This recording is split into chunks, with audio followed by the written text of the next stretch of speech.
Doctor Mizanur Rahman Azhari তাকে নিয়েও বলেন যে তিনি কাফের, তাকে আসলে দেশ ছেড়ে চলে যেতে হবে, তখন তখন তখন আমরা একটু কনফিউজ হয়ে এগুলো যাই। খুব খারাপ অভ্যাস, আরেকজনকে কাফের বলা, মুশরিক বলা।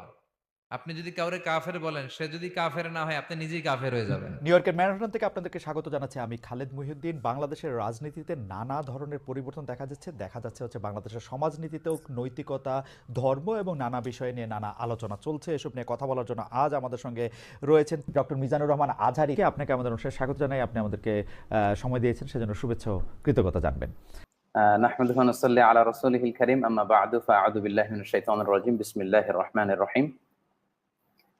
শুরুতেই আল্লাহ রাব্বুল ইজ্জা ওয়াল জালালের দরবারে শুকরিয়া জানাচ্ছি যে আল্লাহ তাআলা আমাদেরকে স্বাস্থ্যকর জীবনযাপনে ইসলামের ভূমিকার শীর্ষক একটি টপিক নিয়ে একটি আলোচনাতে অংশগ্রহণের সুযোগ দিয়েছেন। আমরা শুরুতেই পড়ে নিচ্ছি কালিমাতু শুকর, আলহামদুলিল্লাহ। আমাদের সাথে আরও থাকছে তাহরিকে খতমে নবুয়ত বাংলাদেশের আমির জনাব আল্লামা মুফতি ডক্টর সাইয়েদ মোহাম্মদ এনায়েতুল্লাহ আব্বাসী ও সিদ্দিকী। ডক্টর আব্বাসী, আপনাকে আমাদের অনুষ্ঠানে স্বাগত জানাই। আপনি আমাদেরকে সময় দিয়েছেন, সেজন্য আমাদের কৃতজ্ঞতা এবং শুভেচ্ছা জানাবেন। ধন্যবাদ, আপনাকেও স্বাগত জানাচ্ছি এবং দর্শক মন্ডলী যারা আছেন তাদেরকেও অভিনন্দন জ্ঞাপন করছি। Thank you so much. আমি প্রথমেই আপনার কাছে যে বিষয়টি জানতে চাই, আমাদের অনেকগুলি প্রশ্ন রয়েছে, আমরা আপনার কাছ থেকে অনেক কিছু বুঝে নিতে চাই, অনেক কিছুর ইয়াও দিতে চাই। আপনার যদি কোনো প্রশ্ন আপত্তি থাকে আপনি সেটা জানাতে পারেন এবং আপনি উত্তর নাও দিতে পারেন। তো আমরা প্রথমেই আপনার থেকে শুরু করি। আপনি যখন আরেকজন ইসলামিক ক্লেরিক, আমরা নাম বলতে পারি ডক্টর মিজানুর রহমান আজহারি, তাকে নিয়েও বলেন যে তিনি কাফের, তাকে আসলে দেশ ছেড়ে চলে যেতে হবে, তখন আমরা একটু কনফিউজ হয়ে যাই। বলছি জি না, কনফিউজ হবেন কেন? আপনি যার কথা বলেছেন সে কি বলেছিল আপনি দেখেছেন তার বক্তব্যগুলো? আমি দেখেছি, কিন্তু তার শোনেন কথা শোনেন। জি, তাকে বলুন, সে তো আমার ছাত্র, তাকে জিজ্ঞেস করুন। 2007 সালে সে আমার থেকে সবক নিয়েছে দারুন রাজাত মাদ্রাসায়। আমি তার টিচার, আমি তার শিক্ষক, এবং তার শিক্ষকরাও আমাকে শিক্ষক মানে। অতএব সে যদি, দেখুন আপনাকে পিছন থেকেই বলতে হচ্ছে, আপনি সময় দিতে হবে আমাকে। আপনি কিন্তু বসে আছেন একা, আমার কিন্তু কয়েক হাজার লোক বসে আছে আমার অপেক্ষায়। একটা শিডিউল প্রোগ্রাম আমি রেখে বসেছি আপনার এখানে, যেহেতু আপনার মাধ্যমে আমার মেসেজটা আমি অনেকের কাছে পৌঁছাতে পারবো। আপনি যে ব্যক্তির নাম নিয়েছেন, তাকে আপনি কি দিয়ে তাকে স্কলার বলবেন? লক্ষ লক্ষ লোক হলে স্কলার হয়? এটা কোনো কথা নয়। দ্বিতীয় কথা হচ্ছে সে মুফতি নয়, ফতুয়া দেবার অধিকার রাখে মুফতি। স্কলার হওয়া এক জিনিস, ওয়াইজ হওয়া এক জিনিস, মুফতি হওয়া আরেক জিনিস।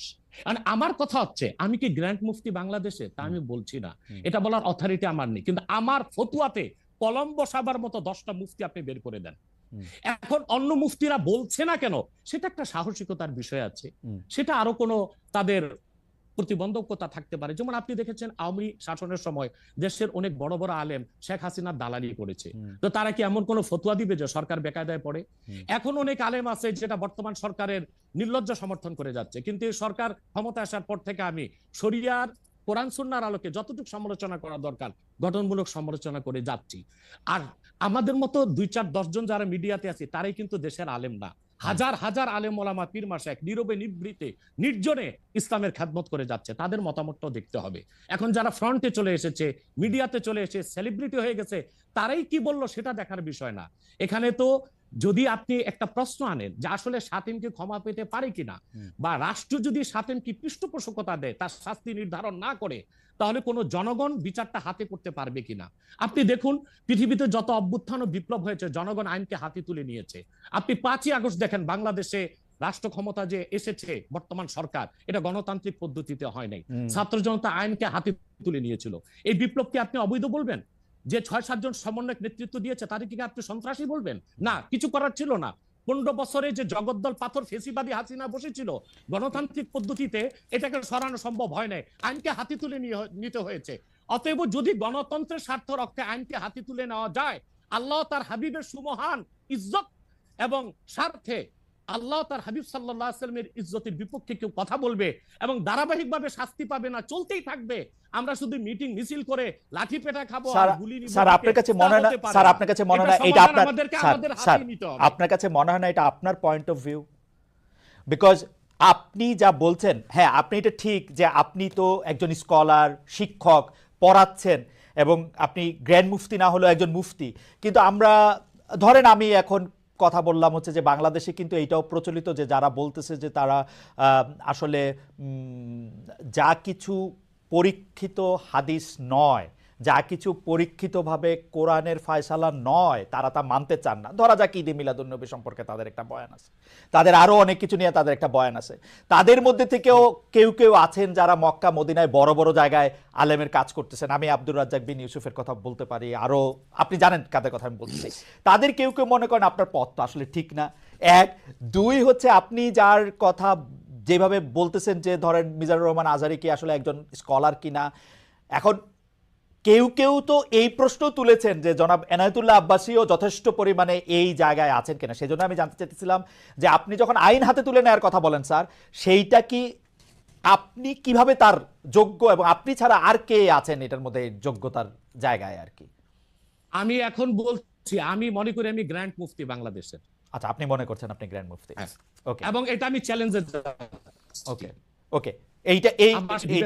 এইটা বললে আমার ফতুয়ার বিপক্ষে আমি শোনেন, আমার ফতুয়ার বিপক্ষে যে যাচ্ছে তাকে আমার সাথে বসান, আপনার প্ল্যাটফর্মে বসান। এক, দ্বিতীয় কথা হচ্ছে ঈদে মিলাদুন্নবী নিয়ে যে আপনি প্রশ্ন করেছেন, ঈদে মিলাদুন্নবী সাল্লাল্লাহু আলাইহি ওয়াসাল্লাম নিয়ে অনেক ডিবেট হয়েছে এবং ঈদে মিলাদুন্নবীর পক্ষে যারা, তারাই বিজয়ী হয়েছে। আর বাংলাদেশে ওলামায়ে দেওবন্দের একটা বিরাট অংশ যারা মূল ধারার, তারা কিন্তু ঈদে মিলাদুন্নবী নিয়ে কখনো বিরোধিতা করে না। কিছু মাত্র স্কলার আছেন যারা কোনোভাবে পারসেজ হয়ে আছেন, তারাই ঈদে মিলাদুন্নবীর বিরোধিতা করে। আমরা বলি মিলাদ যার সিরাত নার তার, মিলাদুন নবী সাল্লাল্লাহু আলাইহি ওয়াসাল্লাম ব্যানারও মাহফিল হতে পারে, সিরাতুন নবী সাল্লাল্লাহু আলাইহি ওয়াসাল্লাম ব্যানারও মাহফিল হতে পারে। এবং আপনি শুনেছেন আজকে 4 বছর যাবত সৌদি সরকার উচ্চ ওলামা পরিষদ ফতোয়া দিয়েছে যে ঈদে মিলাদুন্নবী উপলক্ষে মাহফিল সৌদি আরবে হবে এবং 12 রবিউল আউয়াল তারা রাষ্ট্রীয় ছুটি ঘোষণা করে রেখেছে। এবং বাংলাদেশে বর্তমান সরকারও যথেষ্ট আলেম ওলামা আছেন যারা কওমি ঘরানার এবং দেওবন্দ ঘরানার, যাদেরকে আমরা আহলে হক মনে করে থাকি। এবং আমরা মনে করি জৌনপুর, ফুরফুরা, সারসিনা, আহলে সুন্নাত, আহলে হক একই ধারাতেই চলে আসছে। তারাও কিন্তু ইসলামিক ফাউন্ডেশনের দায়িত্বে আছে এবং তারা কিন্তু এবারও ঈদে মিলাদুন্নবী ব্যানারে প্রোগ্রাম করেছে এবং আমি সেখানে অংশগ্রহণ করেছিলাম একদিন। অতএব বিচ্ছিন্নভাবে কে কে ঈদে মিলাদুন্নবীর বিরোধিতা করলো, আব্দুর রাজ্জাক সাহেবের নাম বলেছেন, ওনাকেই বসান আমার সাথে কথা বলি, সংলাপ হতে তো কোনো দোষ নাই। ওকে, বা আপনি আরো যাদের কথা বলেছেন আচ্ছা তাদেরকে বসান আমাদের সাথে। আচ্ছা, আমার এখানে একটা সম্পূরক জাস্ট প্রশ্ন আছে আইনের ব্যাপারে। যেহেতু তেহরিকে খতমে নবুয়তের শাখা যুক্তরাজ্যেও আছে, এখানেও আছে, আপনি একইভাবে এই কথা বা ভারতের পশ্চিমবঙ্গের কথা বলেছেন, এইখানে যেটা বলছেন সেটা কি যুক্তরাজ্য এবং ভারতের পশ্চিমবঙ্গের জন্য প্রযোজ্য? যুক্তরাজ্যেও যদি কেউ এই ধরনের কথা বলে তাকেও কি আপনি এরকম একটা কথা বলবেন বা বলতে পারবেন? জি জি বলবো। আমি যুক্তরাজ্যে যে সাফার করে এসেছি সেটা শোনেন আগে। 2 বছর আগে আমি যুক্তরাজ্যে গিয়েছিলাম। আমার 7টা প্রোগ্রাম ছিল। 4টা প্রোগ্রাম করতে পেরেছি, 3টা প্রোগ্রাম আমি করতে পারিনি। এবং সেখানে আমার বিরোধিতা করেছিল নাইজেল ফারাজ। আপনি জানেন তাকে, সিএনএন এ নিউজ প্রেজেন্টার, এবং সে ব্রেক্সিট আন্দোলনের হোতা ছিল এবং সে ব্রিটিশ পার্লামেন্টে মেম্বার ছিল। আমার যেদিন সেন্ট্রাল লন্ডনে প্রোগ্রাম ছিল, নাইজেল ফারাজ লং মার্চের ঘোষণা দিয়েছিল এবং আমি সেখানে যেতে পারিনি। কেন? নাইজেল ফারাজ 23টা প্রতিবেদন করেছিল আমার বিপক্ষে। তার মধ্যে উল্লেখযোগ্য ছিল যে আমি মুরতাদের শাস্তি মৃত্যুদণ্ড চাই। বাট ব্রিটিশ পুলিশ আমাকে অ্যারেস্ট করেনি এবং ব্রিটিশ পুলিশ আমাকে শুধু প্রোগ্রাম করতে দেয়নি সহিংসতা বেশের জন্য। কিন্তু আমি রানীকে গালি দিয়েছি, সেটাও সেখানে তুলে ধরা হয়েছে। আমি রানীকে গালি দেওয়া যায় ইংল্যান্ডে? মুরতাদের শাস্তি মৃত্যুদণ্ড চেয়েছি, সেইটা 23টা প্রতিবেদন করে আমার এই বক্তব্য ফতোয়াগুলো সেখানে লন্ডনে দেখানো হয়েছে। আমি বাংলাদেশে যে চরিত্র, লন্ডনে সেই চরিত্র, পশ্চিম বাংলায় সেই চরিত্র। ওকে, আমি এবার একটু, আপনি যেহেতু মুফতি এবং নিজেকে পরিচয় দিলেন গ্র্যান্ড মুফতি, আমি একটা বিষয় একটু মনে করি আপনাকে একটা বিষয় একটু আপনার দৃষ্টি আকর্ষণ করতে চাই। সেটি হচ্ছে যে আপনি মানে আপনার কাছ থেকে বুঝে নিতে চাই স্যার, যে যদিও আপনি আসলেই আমার চেয়ে বয়সে ছোট, কিন্তু আসলে বিদ্যায়, বুদ্ধিতে, শিক্ষায়, অনেক কিছুতে, মানে জ্ঞানে আপনি আমার চেয়ে বড় বলে আপনাকে স্যার সম্বোধন করছি আমি। না, আপনি বলেছেন যে মসজিদে গিয়ে নারীদের জন্য বা মহিলাদের জন্য জামাতে নামাজ আদায় করা মাকরু। কিন্তু আমি আপনার এই বক্তব্যটার পরিপ্রেক্ষিতে আমি দেখতে পাচ্ছি যে এটা তো বরং মাকরু নয়, কেউ কেউ এটাকে মুস্তাহাব বা এনকারেজ বলতে চান। অনেকে উদাহরণ দিচ্ছেন আয়েশা, যিনি প্রফেটের স্ত্রী ছিলেন, রাদিয়াল্লাহু আনহা, আয়েশা রাদিয়াল্লাহু আনহা, উনি ইমামতি করে মেয়েদের নামাজ পড়িয়েছেন। এবং যে জায়গায় আপনি এটা মুকরু বলছেন, ওই জায়গায় কেউ মুস্তাহাব বলতে গিয়ে আপনার বক্তব্যের বিরোধিতা করছেন। এটা নিয়ে আপনি যদি আমাদের একটু বলেন। এটা আমি চ্যালেঞ্জ করছি, ওপেন চ্যালেঞ্জ। আম্মা জান আয়েশা রাদিয়াল্লাহু তাআলা আনহা কখনোই ইমামতি করেননি, বরং জাকওয়ান ইমামতি করেছিল, পিছনে তিনি নামাজ পড়েছিলেন। সেটা ফরজ নামাজ ছিল না, তারাবিয়ার নামাজ। আপনাকে যে তথ্য দিয়েছে সে ভুল তথ্য দিয়েছে। ওকে, সেটা মেয়েদের নামাজ পড়াটা মুস্তাহাব কিনা? এক এক দ্বিতীয় হচ্ছে আল্লাহর হাবিব সাল্লাল্লাহু আলাইহি ওয়াসাল্লামের নূরের জামানায় মসজিদ নববীতে মহিলাদেরকে অ্যালাউ করা হতো, তারা নামাজে আসতেন। কিন্তু আল্লাহর হাবিব সাল্লাল্লাহু আলাইহি ওয়াসাল্লাম মহিলাদেরকে নিরুৎসাহিত করেছিলেন, নিষেধ করেন নাই। কারণ মহিলাদেরও দিন শেখা বাকি ছিল এবং আল্লাহ হাবিব সাল্লাল্লাহু আলাইহি ওয়াসাল্লামের কাছে ওহী আসতো, সেজন্য মহিলাদের নিষেধ করা হতো না, তারা মসজিদে আসতেন। হযরত ওমর রাদিয়াল্লাহু তাআলা আনহু তার খেলাফতের সময় বলেছেন মহিলাদের জন্য ঘরেই নামাজ পড়াটা উত্তম। তখন প্রচুর পরিমাণ সাহাবী উপস্থিত ছিলেন, তারা হযরত ওমরের এই কাজে কেউ বাধা দেননি। সেজন্য মহিলাদের মসজিদে আসাটা হারাম নয়, মাকরু বলা হয়েছে জামাতে আসা। কারণ আম্মাজান আয়েশা রাদিয়াল্লাহু তাআলা আনহা নিজেও বলেছিলেন যে বর্তমানে মানে ১৫০০ বছর আগেই আম্মাজান আয়েশা বলেছেন যে এখন মহিলাদের মসজিদে না আসাই উচিত ফিতনার এই সময়। তো ১৫০০ বছর আগে যদি ফিতনার আশঙ্কা করে আম্মাজান আয়েশা মসজিদ নববীতে মহিলাদের আসাটাকে নিরুৎসাহিত করে থাকেন, তাহলে হযরত ওমর রাদিয়াল্লাহু তাআলা আনহুর সিদ্ধান্তটা সঠিক ছিল। আর বর্তমান যুগে সেটা আমরাও নিরুৎসাহিত করি, এজন্যই মাকরু বলি। মাকরু মানে হারাম নয়, খুব কঠিনভাবে নিষিদ্ধ নয়, জাস্ট নিরুৎসাহিত করা। আপনি মাকরু ফতোয়াটা কোথায় পেলেন? আর আপনি যে বলছেন যে কোথায় পেলাম বলছি, আনহা এটা পড়েন নাই, কিন্তু আমি এখন যেটা দেখতে পাচ্ছি যে women praying in congregation among themselves, সেটা মাদিনা বলে একটা পিরিয়ডিক্যালস বাইরে হয় মাদিনা ইউনিভার্সিটি থেকে, সেইখান থেকে একজন বলতেছেন যে এটা পড়ছেন। আমি তো এটা সত্য অসত্য বিচার করতে পারবো না। আয়েশা রাদিয়াল্লাহু তাআলা আনহা ইমামতি করেননি, তিনি জাকওয়ান ওনার খাদেমের পিছনে নামাজ পড়েছেন। ওকে, সেটা ফরজ নামাজ ছিল না, তারাবিহের নামাজ ছিল। জি, এটা বুখারী শরীফের হাদিস। আমাকে সময় দিলেন বের করে দিব। আচ্ছা ঠিক আছে, আপনি কি এইটা একটু বলবেন যে মাকরুটা আপনি কোথায় পেলেন? এটা হানাফিদের সর্বসম্মত মত। হানাফিদের সর্বসম্মত মত যে মেয়েদের মসজিদে গিয়ে নামাজ পড়াটা মাকরু। জামাতে হজের সময় ওটা ভিন্ন বিষয়, ওইটা ভিন্ন বিষয়, ফরজ, হজটা ফরজ, এবং সেখানে নামাজ আদায় করা ওই সময় মেয়েরা জামাত আদায় করতেছে, একেবারে ওইটা ওরা করতে পারবে, কিন্তু পরে আর এমনিতে নরমালি আর পারবে না। পারবে না মানে বললাম তো নিরুৎসাহিত করা হয়েছে, তারা ঘরে পড়বে, ঘরে পড়াটাই স্যার এটা যদি মাকরু হইতো তাহলে কি হজের সময় এটা পড়াটা জায়েজ থাকতো? না, স্থানকাল ভেদে পার্থক্য আছে না। আপনি এখন তো আপনি আজকে আগামীকাল দুপুরে আপনি পানাহার করতে পারবেন, কিন্তু পহেলা রোজায় দুপুরে পানাহার করতে পারবেন? সেটা তো হারাম হয়ে যাবে না? স্থানকাল পাত্র বেশে হুকুমটা ভিন্ন হবে না? হবে, কিন্তু যেটা হজে পারমিটেড, যেটা হজের মাঠে পারমিটেড, সেটা আর পৃথিবীর কোথাও মাকরু হইতে পারে? হজটা কি? হজটা হচ্ছে কাবাগরে যেতে হবে, পুরুষকেও যেতে হবে, মহিলাকেও যেতে হবে, কাবাগর একটাই, সেজন্য সেখানে সেটা ছাড় আছে। কিন্তু মসজিদ পৃথিবীতে একটা না, মহিলারা ঘরে নামাজ পড়তে পারবে। হ্যাঁ, তারপর আমরা এটা বলে থাকি, যেমন কোন মহিলা ঢাকা গেল শপিং করার জন্য, এখন নামাজের সময় হলো, সে বাড়িতে আসতে নামাজ কাজা হয়ে যাবে, সে বাইতুল মোকাররম যে নামাজ পড়ে নিক, মহিলাদের জন্য যদি সুব্যবস্থা থেকে পড়তে পারবে। মাকরুটাকে আপনি খুব বড় করে দেখার প্রয়োজন নাই। এই যে আপনার মাথায় টুপি নাই, এটাও কিন্তু মাকরু স্যার, যেটা মাথায় বসাও মাকরু, রাইট, যেটা কিন্তু তাই বলে তো আপনাকে আমি গুনাহগার বলতে পারছি না, পারেন না বলতে, অসুবিধা নাই।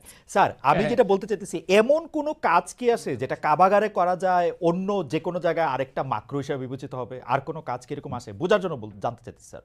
হ্যাঁ, বোঝার জন্য বলতেছি, যেমন কাবাগারে উপস্থিত হলে ওযু অবস্থায় যেতে হবে, অন্য কোন জায়গায় গেলে ওযু অবস্থা লাগবে না।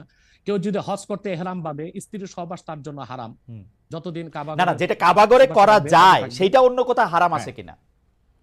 কাবাগর, হ্যাঁ, হারাম আছে। যেমন কাবাগর তোয়াফ করা হচ্ছে ফরজ, হজের একটা ফরজ, কিন্তু পৃথিবীর অন্য কোনো ঘর কোনো জায়গায় তোয়াফ করা যায় না, সেখানে যেটা যে অন্য জায়গায় যায় না। মানে যেহেতু কাবাগর তোয়াফ করা যায়, মানে কাবাগর শুধু তোয়াফের জায়গা, কাবাগর তোয়াফ করা ফরজ, কিন্তু পৃথিবীর অন্য কোনো মসজিদ বা আল্লাহর ওলির কোনো কবর বা মাজার তো তোয়াফ করা যাবে না, সেটা তো শিরক। আচ্ছা, তাহলে স্থানকাল পাত্র ভেদে এবং সময়ের ভিন্নতার কারণে হুকুম পরিবর্তন হয়। যেমন আমি আপনাকে একটা উদাহরণ দিয়েছি, আগামীকাল আপনাকে দুপুরে খেতে হবে, সেটা খাওয়া আপনার জন্য সওয়াবের কাজ। আল্লাহ বলেছেন কুলু ওয়াশরাবু, খাও পান করো, কিন্তু ঠিক পহেলা রোজার দিন দুপুরে আপনি খেতে পারবেন না, সেটা হারাম।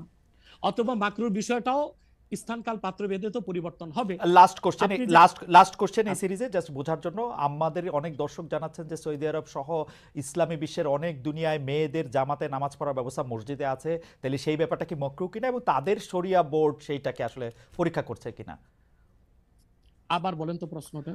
এমন অনেক মুসলিম দেশ আছে, সৌদি আরব সহ, আরব দেশ সহ, যেখানে জামাতে মেয়েদের নামাজ পড়ার ব্যবস্থা আছে। বিশেষ করে রমজানের সময় তো তারাবির নামাজের ক্ষেত্রে মেয়েরা অনেকেই যান, তো সেই ক্ষেত্রে তারা এই মাকরুর ব্যাপারটা অবগত কিনা, তাদের শরিয়া ব্যাপারটার দিকে নজর রাখছে কিনা? আপনি হয়তো বা ভুলে গেছেন আমার উত্তরটা, হানাফি মাযহাব মতে মাকরু। আমরা যেহেতু আচ্ছা। মাযহাব হানাফি মানি এই জন্য মাকরু, কিন্তু সৌদি আরবে হানাফি মাযহাব না, হাম্বলি মাযহাব, আচ্ছা। সেখানে মাকরু না। আচ্ছা, মানে হানাফি মাযহাব মতে মাকরু। ওকে, আমি পরের আপনার আপনার বক্তব্যটা নিশ্চয়ই অন্য আলেমরাও শুনেছেন, তারা তাদের মতো করে তারা ব্যাপারটা বিবেচনা করে দেখবেন। আমরা এটা শুনলাম।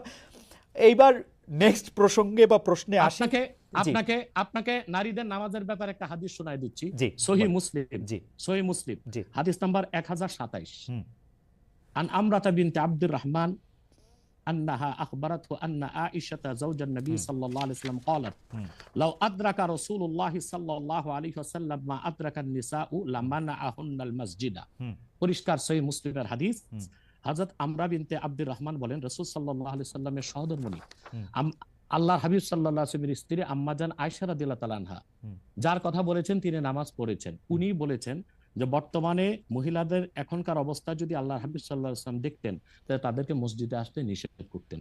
সহিহ মুসলিম হাদিস নাম্বার 1027। আপনি সেই স্কলারদেরকে বলেন এই হাদিসটার জবাব আমাকে দিতে। ওকে, তার মানে মানে তার মানে আমি আমি তার আমি মানে আসলে আমি আসলে তার জি মানে আমি শেষ জি করি। জি তার মানে হচ্ছে মহিলাদেরকে মাকরু বলার দ্বারা হানাফি মাযহাবও যে নিষেধ করা হয়েছে, কঠিন নিষেধ না, মানে নিরুৎসাহিত করা হয়েছে। ওকে, ঠিক আছে, এটা নিশ্চয়ই এটা নিরুৎসাহিত করা হয়েছে, এটা আপনি বলছেন, নিশ্চয়ই এটা একটা প্রণিধানযোগ্য। আমি এবং আমি দলিল দিয়েছি আমি দলিল দিয়েছি। আমি আমি এই বিষয়ে আর আপনার সাথে পরবর্তী প্রসঙ্গে আসি। সেটা হচ্ছে যে আমরা মানে আপনি এখানে আসবেন, অনেকে অনেক ধরনের মন্তব্য করেন, প্রশ্ন করেন, অনেকের মধ্যে অনেক ধরনের উৎসাহ আছে, অনেক ধরনের জানার বিষয়ও আছে। সেই জন্য আপনি যেটাকে বলছে হচ্ছে যে আপনাকে বলা হচ্ছে যে একজন পেশাদার বক্তা, যখন আপনি যেহেতু আপনি বক্তৃতা দিয়ে টাকা নিয়ে থাকেন, এইটা আপনি ঘন্টায় কত টাকা নেন সেটা নিয়েও মানুষের মধ্যে উৎসাহ আছে। এই ধরনের বিষয় নিয়ে আপনি কি বলবেন? কেউ কেউ আবার বলে থাকেন আপনি যে বক্তৃতা দেন সেটা দিয়ে একটা নির্দিষ্ট অঙ্কের টাকা নেওয়াটাও আসলে ঠিক হচ্ছে কিনা সেটা নিয়ে অনেকে প্রশ্ন। অনেকে, গোস্তাকি মাফ করবেন, অনেকে আপনাকে হেলিকপ্টার হুজুর বলেন, কারণ আপনি বিভিন্ন জায়গায় হেলিকপ্টারে যেতে পছন্দ করেন। এই ধরনের নিউজ, এই ধরনের আলোচনা আপনি আসলে কিভাবে নিয়ে থাকেন? দেখেন, আপনি একজন স্বনামধন্য সাংবাদিক এবং আপনি সাংবাদিকতার মাধ্যমে বাংলাদেশের অনেক উপকার করেছেন, কিন্তু কোনো হিংসুক বা নিন্দুক যদি বলে খালেদ মহিউদ্দিন একজন বাচালি করে টাকা কামাই করে, এটা কি আপনি মানবেন? মানবো। আমি বক্তা না, মানবো। আমি হচ্ছে দায়ী কথাই তো বেচা খাই। আল্লাহ। আমি আমি আমি আমি আপনি ঠোঁটে চেয়ে খান, কিন্তু আমি মেধা দিয়ে সেবা করি মানুষকে।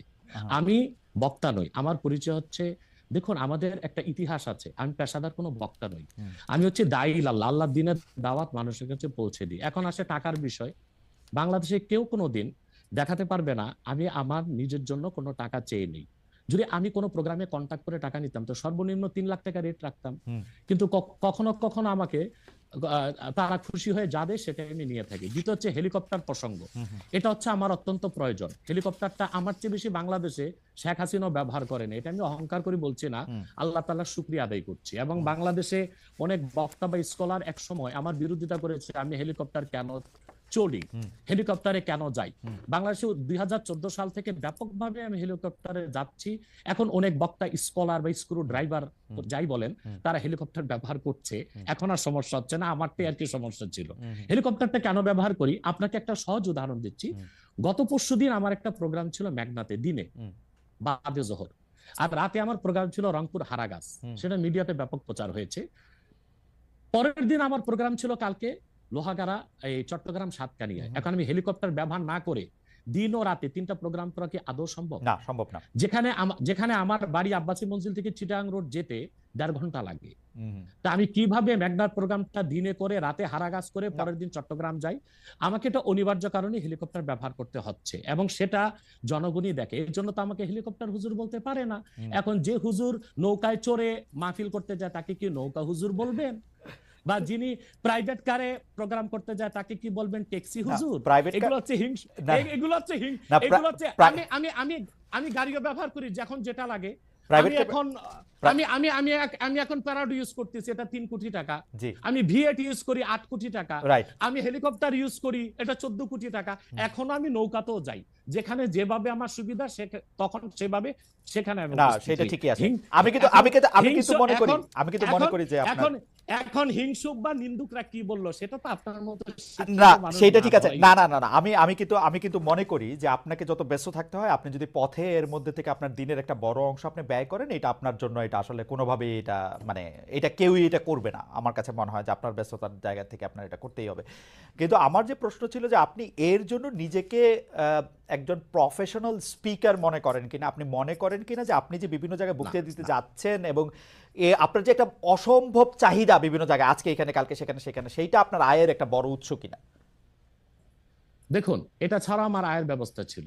আমাদের যে বাংলাদেশে আমাদের যে আধ্যাত্মিক ঘরানার আমরা সন্তান, আপনি জানেন আমাদের বংশের মুরব্বী শাহ কারামত আলী জনপুর রহমতুল্লাহ, তাকে বলা হয় বাংলাদেশের আধ্যাত্মিক জনক। টু নেশন থিওরির ভিত্তিতে দেশ স্বাধীন হয়েছে এবং ডব্লিউ হান্টার তার বইতে উল্লেখ করেছে, এনসাইক্লোপিডিয়া অফ ব্রিটানিকাতে এসেছে, ইসলামিক ফাউন্ডেশন বিশ্বকোষে এসেছে, কারামত আলী জনপুর রহমতুল্লাহর হাতে 2 কোটি লোক মুসলমান হয়েছে। ওনার কারণেই পরবর্তীতে দেশটা স্বাধীন হয়েছে। উনি ইন্তেকাল করেছেন 154 বছর আগে। আমি ওনার সিলসিলায়, ওনার বংশের, আমরা জোনপুরি পীর সাহেব বলে খ্যাত। আমি যদি অন্য পীরদের মতো আব্বাসী মঞ্জিলে বসে পিরি মুরিদি করে যেতাম, তাহলে আমার কোটি কোটি টাকা